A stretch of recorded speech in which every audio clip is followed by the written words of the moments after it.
9th class के सबसे first जो है बुनियादी व्यवहार में आपका टॉपिक है गति। गति क्या है इसके बारे में कोई जानते हैं? गति किसको कहते हैं? आप भी चल रहे हैं, ये भी गति है।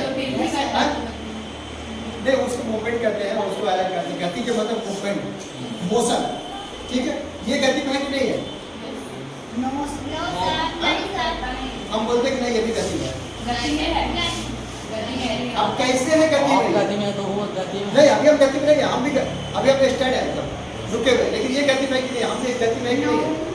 हम भी गति में, ये भी गति में। लेकिन गति का अगर परिभाषा की हम बात करें तो with respect to observer, observer कहाँ पे है ये सबसे इंपॉर्टेंट रखता है। अगर ऑब्जर्वर यहीं पे है तो हम लोग क्या, अगर हम कैसे क्या है, मोशन में नहीं है, क्योंकि ऑब्जर्वर आप देख रहे हैं मुझे यहाँ पे देख रहे हैं ना, क्या हम गति में नहीं है।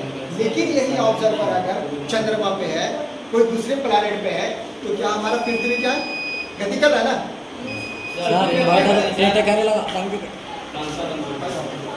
पृथ्वी गति कर रहा है। तो everything is motion with respect to observer. If observer in another planet because my earth is in motion। ठीक है ना? अगर यहाँ पे है, यहाँ पे ऑब्जर्वर है, तो हम अगर गति कर रहे हैं तो गति में देखेंगे, अगर गति नहीं है तो गति में नहीं देखेंगे। देखिए एक बच्चा यहाँ पे क्या कर रहा है, वो गति है कर रहा है ना, दौड़ रहा है वो। तो के बारे में देखिए जाना है, परंतु फिजिक्स का जो एक्चुअल में बेस बनता है वो 9th क्लास के इसी अध्याय से बनता है। तो फिजिक्स जो वास्तव में शुरू होगी वो अभी के बाद शुरू होगी, और इसीलिए ये जो चैप्टर है ये बहुत ही ज्यादा इंपॉर्टेंट हो जाता है, क्योंकि हमारी एक्चुअल फिजिक्स इस अध्याय से शुरू होगी। तो चलिए इसी बात पर जानते हैं इस वीडियो में हम क्या जानने वाले हैं। तो इस वीडियो में हम बहुत ही मामूली चीजों को जानेंगे और धीरे धीरे वीडियो का लेवल बढ़ता जाएगा। तो आप सभी वीडियो को ध्यान से देखिएगा। इस वीडियो में हम जानेंगे गति के बारे में, और उसके बाद हम जानेंगे सरल रेखीय गति के बारे में, और उसके बाद हम जानेंगे वस्तु की स्थिति के बारे में। तो चलिए सबसे पहले शुरुआत करते हैं एक सवाल से। सवाल है कि गति आखिर होती क्या है। नॉर्मल सी बात है, हमारे अध्याय का नाम गति है, तो सबसे पहले ये सवाल पूछना ज्यादा सही रहता है। तो इसका उत्तर बहुत ही आसान सा है। अगर कोई वस्तु चल रही है तो वो गति में है, और अगर नहीं चल रही है तो वो स्थिर है। उदाहरण के लिए अभी आप एक रूम में बैठकर इस वीडियो को देख रहे हैं, तो आप कहीं मूव नहीं कर रहे हैं, यानी कि आप कहीं चलकर नहीं जा रहे, आप एक जगह पर रुके हुए हैं। इसका मतलब आप स्थिर हैं। परंतु आप जब स्कूल आए होंगे तो रास्ते में आपको चलना पड़ा होगा, या हो सकता है आप बस लेके आए हो, या हो सकता है आप किसी भी ट्रांसपोर्ट से आए हो। परंतु जब आप स्कूल आ रहे थे तब आप चल रहे थे, आप कॉन्टिन्यूअसली मूव कर रहे थे। तो इसका मतलब क्या है कि जब आप स्कूल आ रहे थे तब आप गति में थे। तो अब हमें गति क्या होती है वो तो समझ आ गया। कोई चीज जब चलेगी तो वो गति में होगी, और कोई चीज अगर नहीं चलेगी तो वो गति में नहीं होगी। अब दूसरा प्रश्न है कि आखिर हम गति के बारे में पढ़ेंगे, हमें गति का अध्ययन करना ही चाहिए। तो अब सबसे जरूरी बात ये होती है कि जब हम देखिए गति क्या है आप तो समझ गए होंगे आप लोग। जो चल रहा है वो गति कहलाएगा।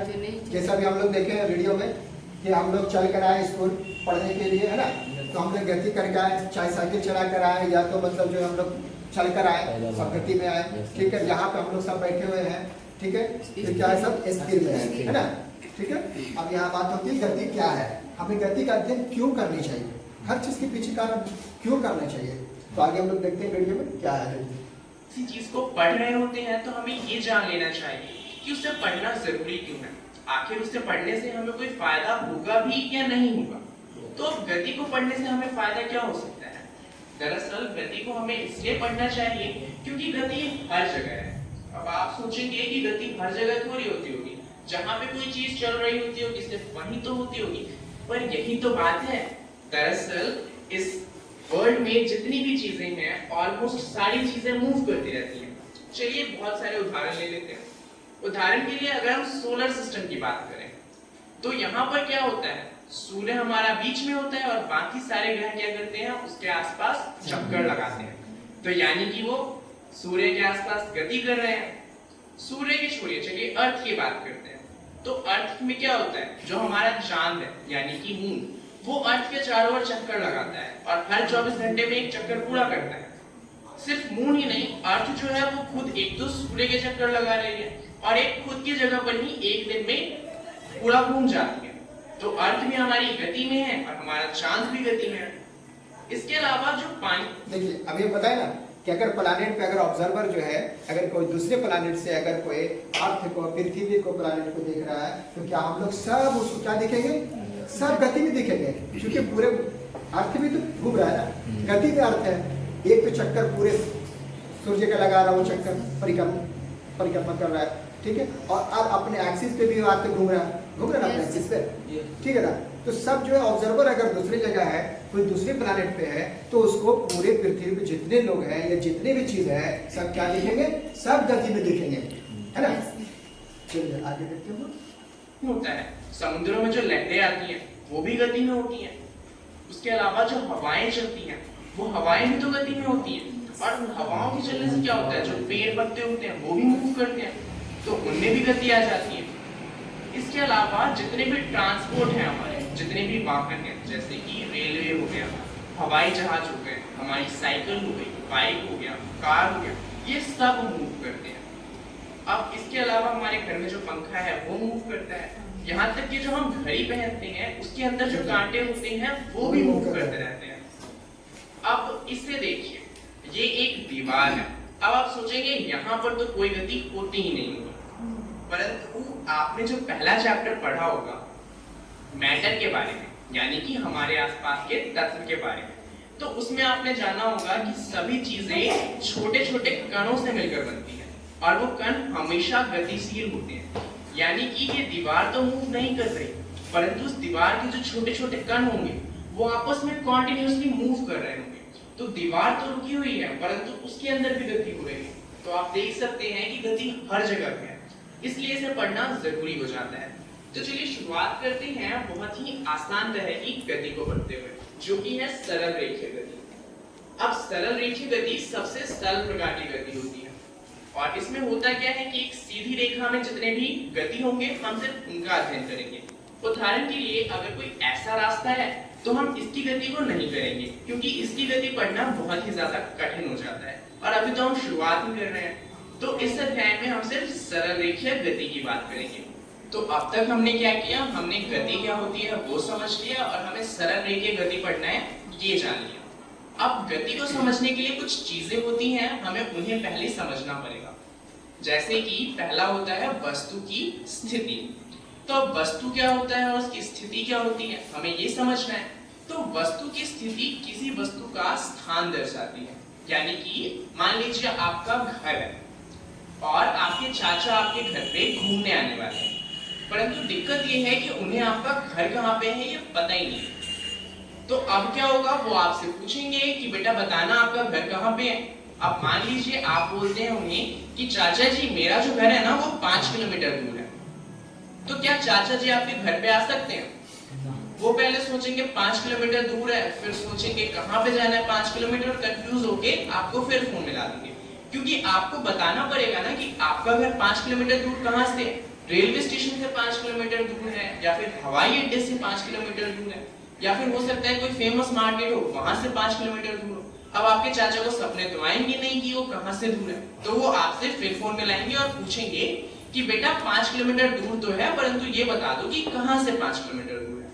अब मान लीजिए आप बताते हैं कि चाचा जी हमारा जो घर है ना वो हवाई अड्डे से 5 किलोमीटर दूर है।